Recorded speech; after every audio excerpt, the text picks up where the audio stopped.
Bom dia, eu gostaria de saudar a Igreja Presbiteriana de Americana, na graça e na paz do Senhor Jesus, e desde já parabenizar aos queridos por mais um ano de existência, pelos 73 anos de organização eclesiástica desta igreja. Que Deus abençoe ricamente os irmãos. Desde já agradeço também ao Conselho pelo privilégio, pela honra de poder trazer nesta manhã a mensagem da Palavra de Deus. Que Deus abençoe a todos vocês e recebam um abraço da Segunda Igreja Presbiteriana de Sumaré. Nós vamos meditar hoje no livro de Apocalipse. Gostaria de convidar os irmãos que abram suas Bíblias no livro de Apocalipse, no capítulo 3, do versículo 7 ao versículo 13. Apocalipse, capítulo 3, do versículo 7 ao 13. E diz assim a palavra de Deus: Ao anjo da igreja em Filadélfia escreve: Estas coisas diz o santo, o verdadeiro, aquele que tem a chave de Davi, que abre e ninguém fechará, e que fecha e ninguém abrirá. Conheço as tuas obras, eis que tenho posto diante de ti uma porta aberta, a qual ninguém pode fechar, que tens pouca força, entretanto guardaste a minha palavra e não negaste o meu nome. Eis que farei que alguns dos que são da sinagoga de Satanás, desses que a si mesmos se declaram judeus e não são, mas mentem, eis que os farei vir e prostrar-se aos teus pés e conhecer que eu te amei. Porque guardaste a palavra da minha perseverança, também eu te guardarei da hora da provação que há de vir sobre o mundo inteiro, para experimentar os que habitam sobre a terra. Venho sem demora, conserva o que tens, para que ninguém tome a tua coroa. Ao vencedor faloei coluna no santuário do meu Deus, e daí jamais sairá. Gravarei também sobre ele o nome do meu Deus, o nome da cidade do meu Deus, a nova Jerusalém, que desce do céu, vinda da parte do meu Deus, e o meu novo nome. Quem tem ouvidos, ouça que o Espírito diz às igrejas. Vamos orar. Deus, muito obrigado por esta manhã, pelo dia que o Senhor nos deu, e que agora o Teu Santo Espírito esteja nos guiando a toda a verdade, nos orientando na reflexão, na Tua Palavra, e que ela possa nos orientar, nos exortar, nos fortalecer e consolar nesta hora. Fala aos nossos corações, em nome de Jesus. Amém. Queridos, todos nós, de alguma forma, já recebemos, ou fizemos algum elogio a alguém. E talvez eu diria que melhor do que fazer elogio é receber elogio. Como é gostoso quando você é reconhecido por algo que você tenha feito, ou principalmente por aquilo que você é, alguma qualidade sua, e você é reconhecido e alguém tece um elogio. Não estou dizendo de uma bajulação, mas de um sincero elogio. E pensando em elogio, eu queria desde já tecer alguns elogios à Igreja Presbiteriana de Americana. Eu sei que são 150 anos de presbiterianismo na cidade de Americana. O presbiterianismo, esta igreja, talvez no início ainda não organizada como igreja, mas já sendo bênção na cidade de Americana. Que bênção, que coisa maravilhosa. Vocês são dignos de elogios. São 73 anos de organização. Que bênção, todo esse tempo sendo igreja do Senhor nesse local.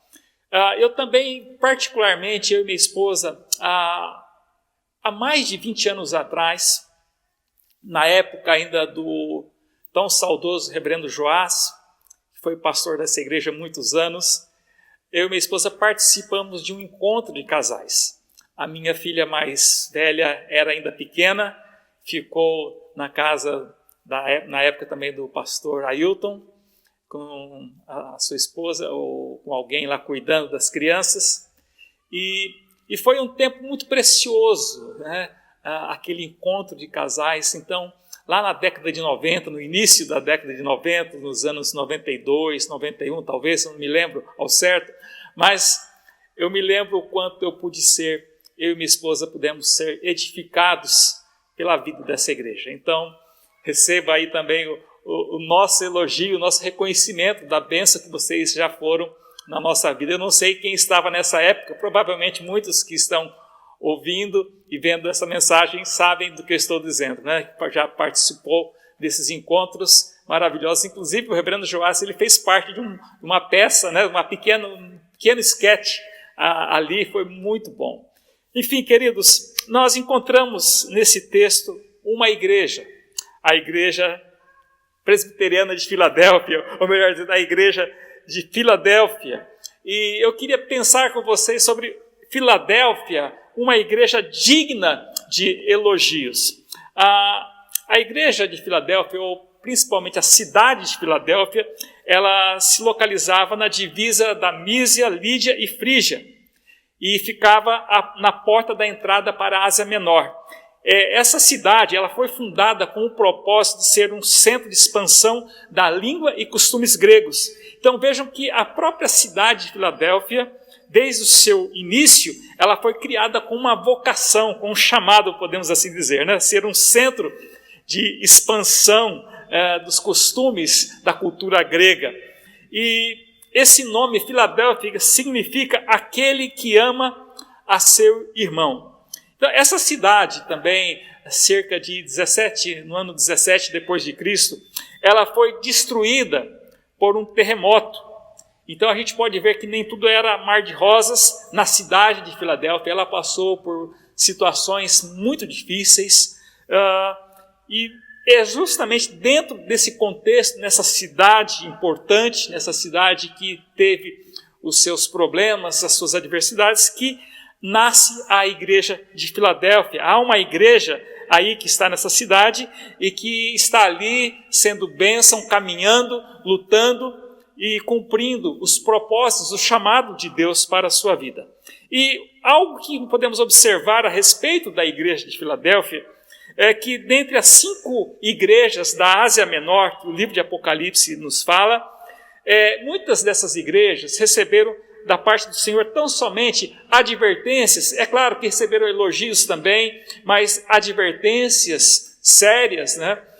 A igreja de Filadélfia, em contrapartida, foi uma igreja que não recebeu nenhuma advertência por parte do seu Senhor, mas tão somente elogios. Por isso que eu disse, né, e essa é a nossa proposta, falar sobre esta igreja de Filadélfia, uma igreja digna de elogios, né?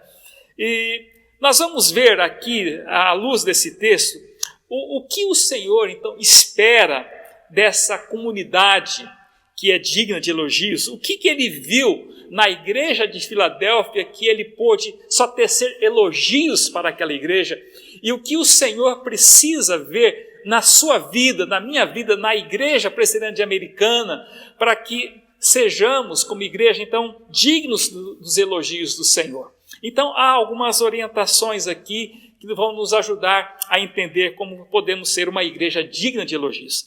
E a primeira coisa que nós encontramos aqui na palavra de Deus é que essa igreja que pretende ser elogiada pelo Senhor é uma igreja de portas abertas.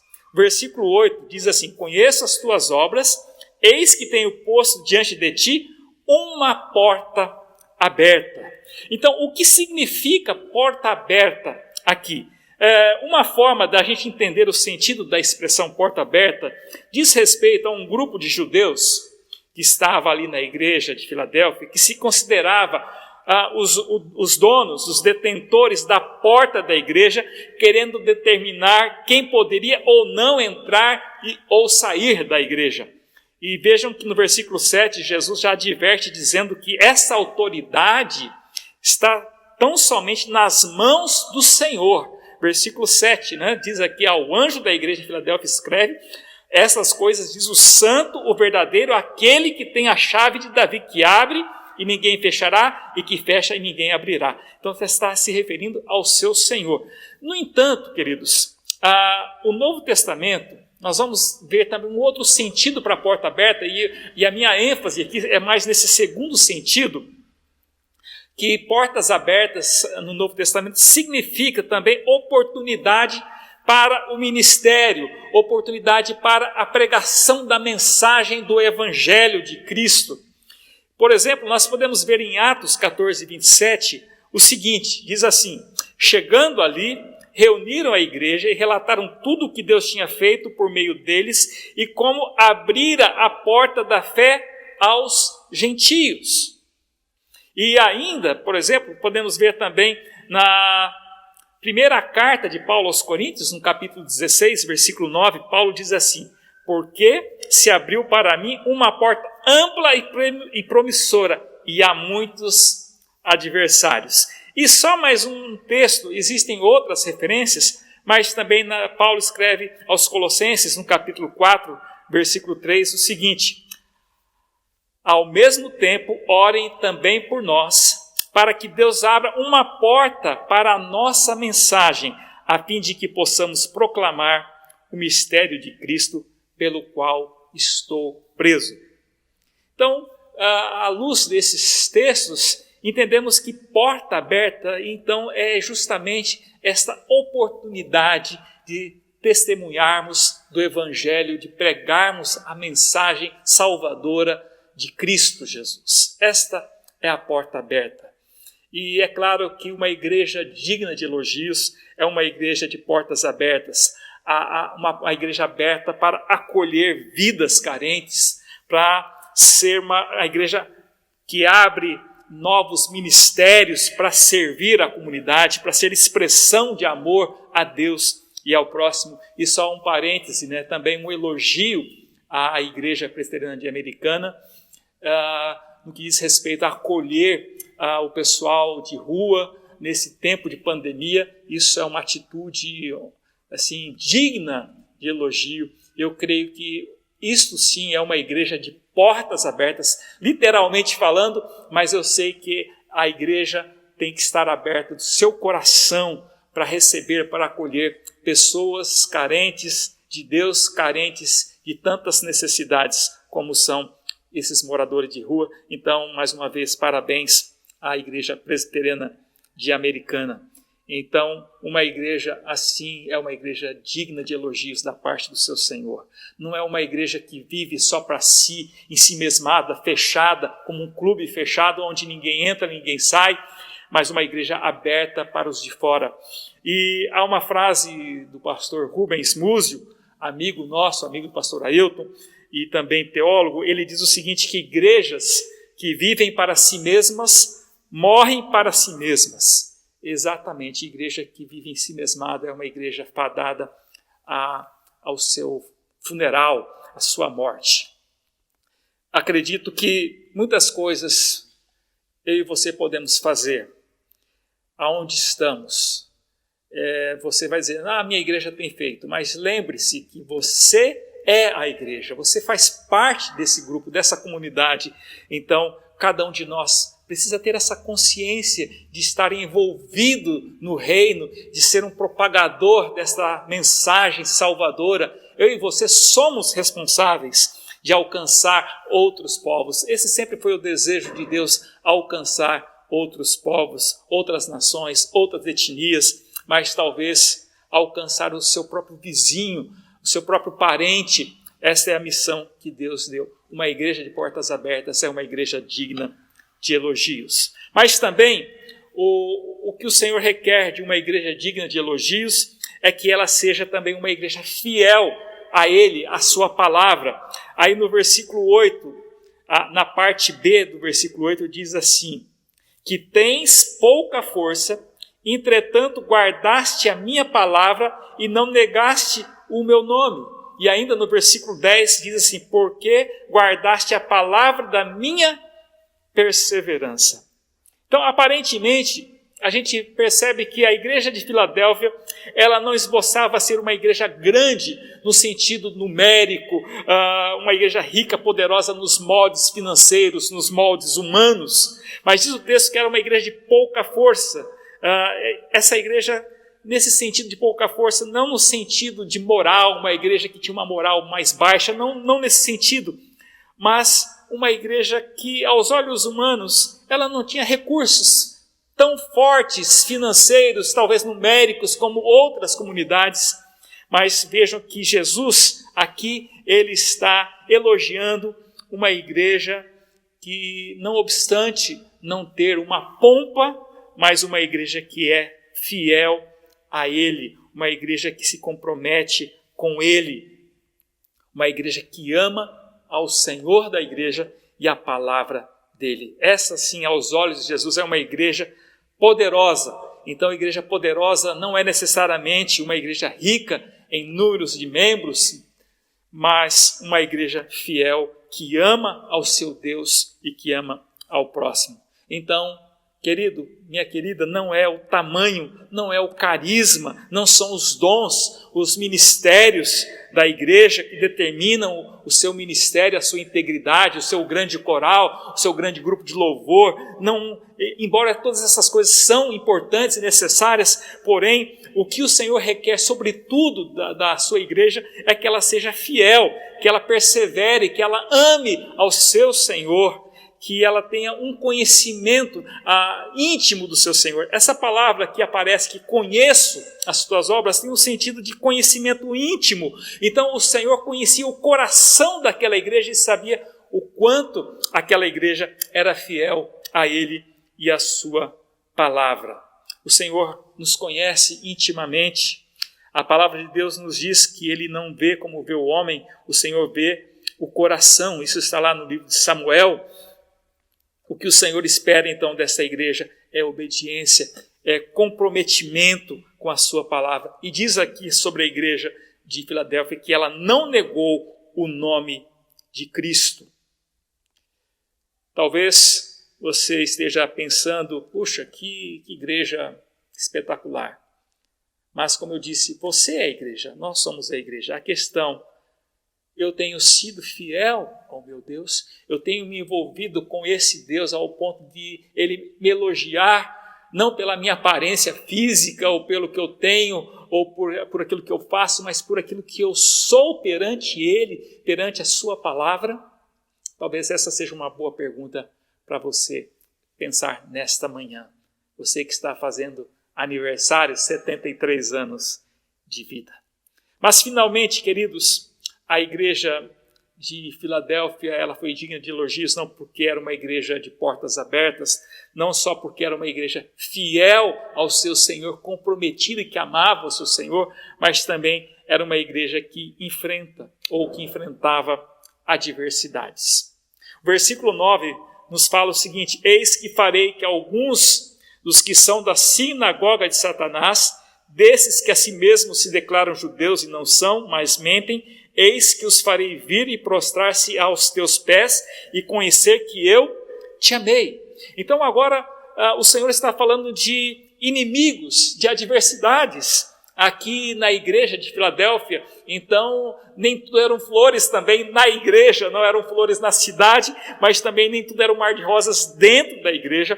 Havia então a perseguição presente, não apenas por parte do Império Romano, através dos seus tiranos, seus Césares, tantos que passaram e que eram tiranos, que oprimiam e que perseguiam a igreja de Jesus, mas também o que é mais triste é que essa igreja também era perseguida, eu diria, pelo fogo amigo. Gente que se dizia irmão, gente que se dizia amiga, porém era cruelmente inimiga. Então fala de um grupinho que estava dentro da igreja, diz aqui que são aqueles que se diziam judeus, cristãos, porém eram inimigos terríveis, eram enganadores. Eu diria que esse grupinho era um grupinho do inferno dentro da igreja.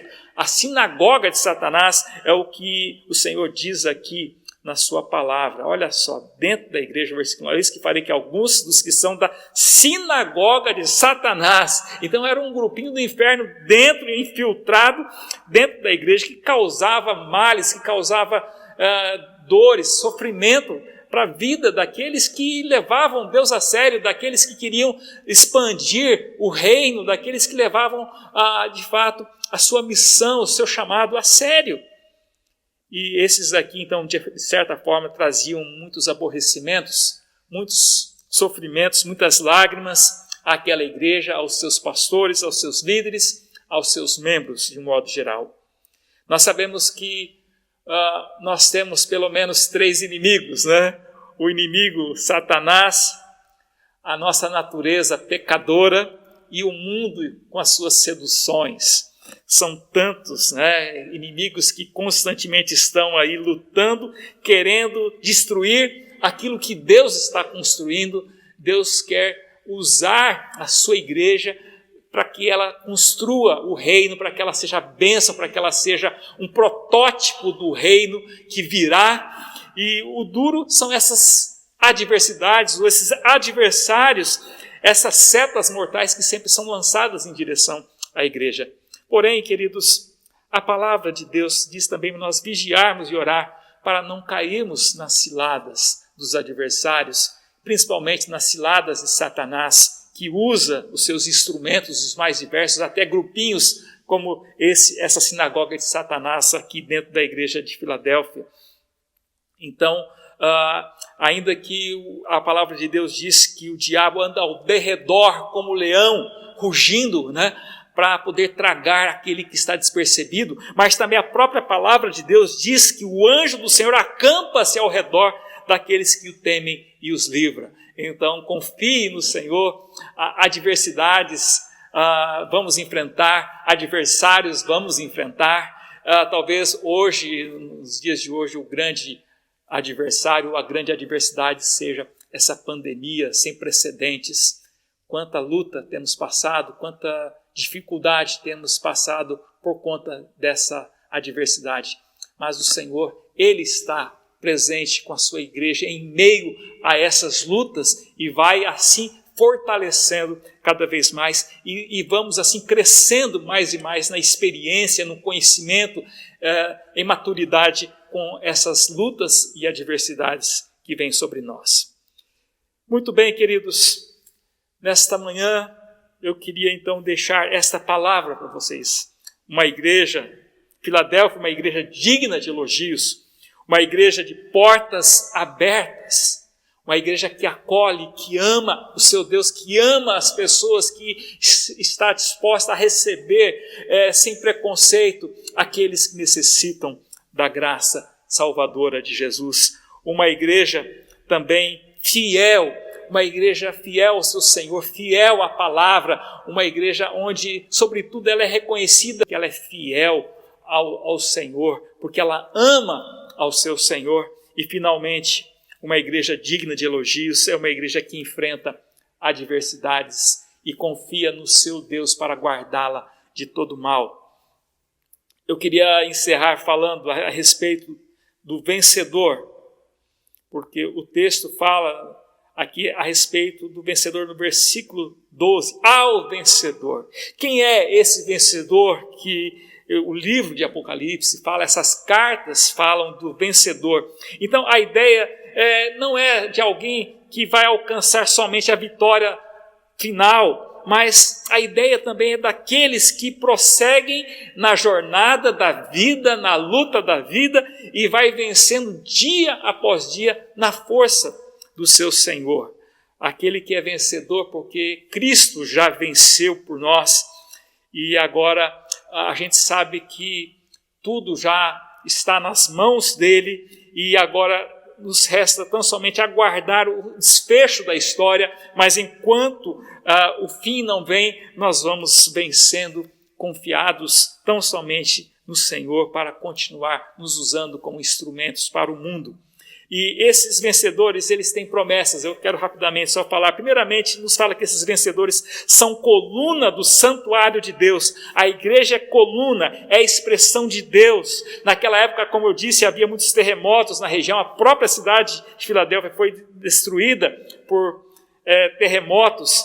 Então, o que o Senhor haveria, agora a ideia é que o Senhor haveria de sustentar o seu povo para que ela continuasse sendo expressão dele na terra, uma coluna do seu santuário, aqui fazendo história, sendo bênção. E também diz que uma outra promessa para aqueles que são vencedores, não apenas ter o nome de Deus, aliás, não apenas ser coluna do santuário de Deus, mas ter o nome de Deus gravado na sua vida.